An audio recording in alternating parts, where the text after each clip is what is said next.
Je m'appelle Georges Jousse, je suis depuis longtemps en dialogue avec des gens qui ne partagent pas tout à fait mes opinions ni ma croyance, puisque je suis un croyant chrétien. Mais je crois que c'est une école, ce dialogue un peu permanent, c'est une école de compréhension et une école de la vie.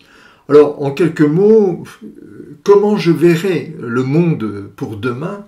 Pour demain, ça veut dire qu'on le prépare.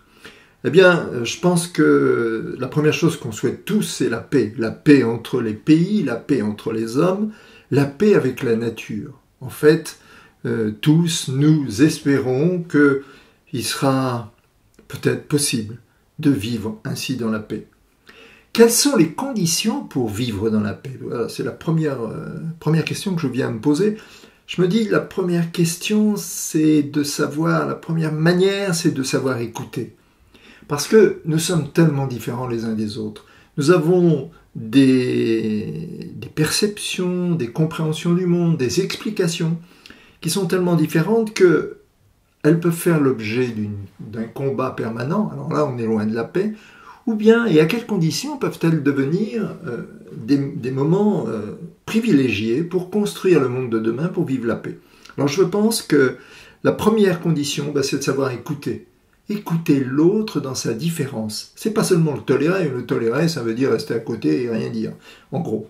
Mais le comprendre et comprendre la différence, c'est accepter de perdre quelques certitudes.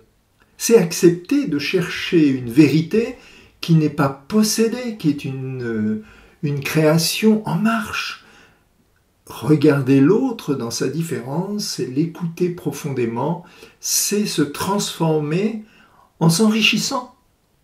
Mais c'est aussi faire un retour sur soi-même et se demander en quoi j'espère, en quoi je crois. Et cette écoute est certainement la première condition de la construction pour le monde de demain de la paix. La deuxième chose, cette diversité, c'est la prendre, comme je commençais à le dire, comme une richesse. C'est une richesse, mais à condition d'investir. D'investir, comme dirait un bon capitaliste, ça veut dire risquer des valeurs, ça veut dire créer, ça veut dire faire naître des initiatives, de la créativité, de la solidarité. Et donc là, on va vite se retrouver dans les multiples occasions qu'offre la vie associative, notamment. Et ce sera les soucis qui viendront de populations, de gens, de personnes qui sont en général un peu oubliées. En tout cas, la vie associative, c'est certainement, pour le monde de demain, un excellent moyen de créer la paix. Et puis, il y a les institutions. Oui, les institutions, c'est toujours quelque chose qui repose sur un fondement. Si on prend par exemple la sécurité sociale, c'était une volonté en 1945, quand elle a été créée, c'était une volonté de justice sociale, de solidarité entre les gens. Bon, et puis, chemin faisant, c'est resté quelque chose de très important, mais ça a toujours été un peu moins pensé par beaucoup que ce qui l'avait inspiré. Donc les institutions ont au départ une inspiration. Et cette inspiration, elle est quelquefois mangée par le souci d'accaparement. Voilà, je suis dans cette institution, mais je vais profiter de l'institution pour faire mon beurre. Ou bien ces institutions sont le lieu de querelles, d'ego, de querelles de pouvoir. Et alors là, l'institution, au départ pensée pour faire vivre ensemble des gens, devient un lieu de combat. Et c'est pourquoi il me semble que dans cette réflexion, les institutions sont des lieux sur lesquels il faut remettre l'ouvrage, c'est-à-dire se demander qu'est-ce qui les a inspirés, qu'est-ce qui a motivé leur création.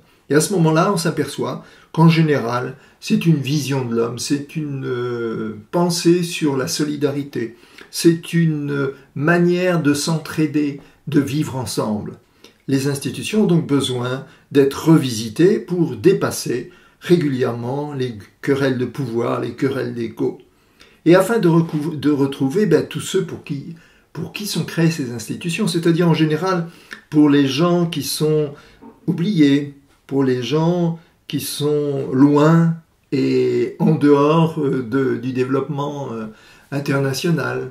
Là, je pense évidemment aux pays en voie de développement et ce que j'entendais encore tout récemment à propos de la faim, 3 millions d'hommes meurent de faim chaque année. Ou bien à propos des guerres et des confinements et des bombardements et des écrasements de population, comme on en voit malheureusement encore beaucoup trop, comme on les voit en ce moment en Syrie, qu'on les voit à Gaza, qu'on les voit dans un certain nombre de lieux comme ça, et un peu partout dans le monde. Or ça, c'est le projet commun qui est en cause. Comment le monde de demain sera-t-il un monde de paix?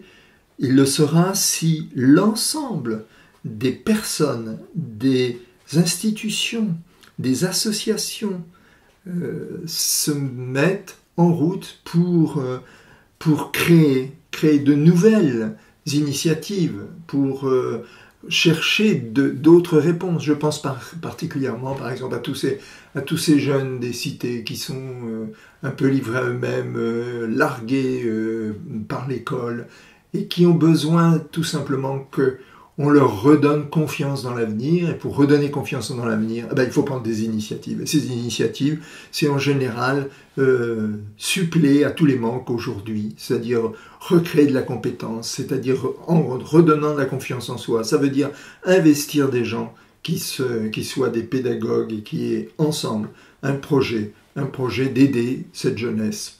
Voilà, le monde de demain sera paisible si nous savons écouter, si nous savons reconnaître dans la diversité la richesse, si nous savons revenir aux sources de nos institutions, si nous savons créer des projets communs. Et dans ces projets, j'ai un faible particulièrement pour toute une jeunesse que dans nos pays on oublie dans les banlieues, qu'on juge et qu'on n'a pas compris, parce qu'on n'a pas trouvé les moyens de leur redonner la confiance en eux-mêmes d'abord, et puis la confiance dans notre environnement. Voilà, c'est ce que je pouvais dire dans le Vivre Ensemble aujourd'hui, à propos de cette journée. Quel monde pour demain? Un monde d'écoute, un monde de la diversité, un monde du projet. Voilà, merci.